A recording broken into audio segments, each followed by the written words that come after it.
Мамбеталы Арыстанбеков улуттук китепкананын туруктуу окурмандарынын бири. Жашы 83-кө келип калса дагы Аламүдүн районунун 5 күнгөй айылынан Борборго келип, гезит, журнал, адабий чыгармаларды окуп кетип турат. Китепканадагы ар бир эмгек жан дүйнөсүнө жакын. Кээде келе албай калган күндөрү болсо, үйүндөгүлөрүн кайталап окуп чыгат. Жаңы эмгектерди алып, аларды карап чыкмай адатка айланып калган. Университетте окуп жүргөндө эле анда бул курул эле Чернышевскийге келчелек. Азыр баялынып болуп калды. Анан бул курулгандан бери Алыкул Осмонов атында дайым келип турам.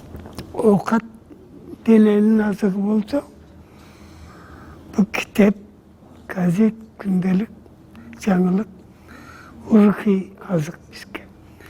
Мен ошо урухий азыкты толтуруп турбасам, ичкеним аш болбойт.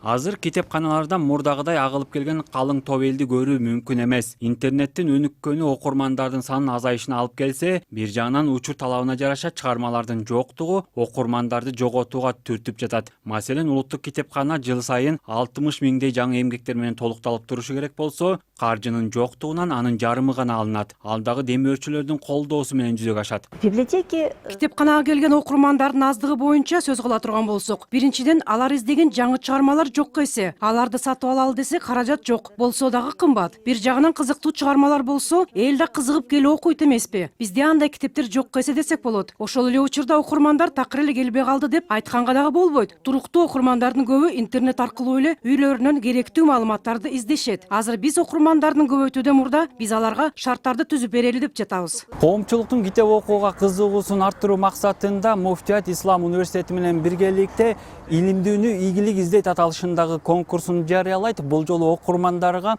Бакыт Ордосу, Өчпөс өмүр жана Ыйман бутактары аталышындагы китептерди сунушталууда. Каалоочулар ушул 3 китептин бирөөсүн окуп, конкурска катышса болот. Баш байгеге 2 бөлмөлүү батир коюлууда. Сынактын шарты боюнча каалоочулар 3 китепти окуп чыгышы керек. Андан кийин 20-ноябрга чейин катышуу үчүн уюштуруучуларга маалымдашы зарыл. Конкурс декабрь айынын башында өткөрүлөт. Сынак 3 китептин негизинде даярдалган тест аркылуу жүргүзүлөт. Катышуучу тесттин 3өөнүн бирөөсүн гана тандашы кажет. Акыркы мезгилдерде эгерде буга чейин дагы биз бир нече жолу китеп конкурс уюштурулган, Манас китебинен мисалы үчүн уюштурулуп келди, башка китептерден да уюштурулуп келди да.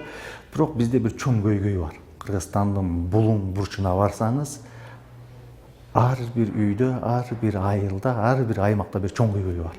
Ал көйгөй үй бүлө көйгөй. Ошо эки китеп ушу элдин талабына ылайыктап, суранычына ылайыктап жазылган, даярдалган китептер. Суроо 3 вариантта берилет. Эгер Өчпөс өмүрү китебинен катышкан болсо, Өчпөс өмүрүнөн гана суроолор келет. Ушул китептин ичинен гана суроолор келет да, тест түрүндө туура жоопту таап, ошол туура жооптун белгилеп гана коет.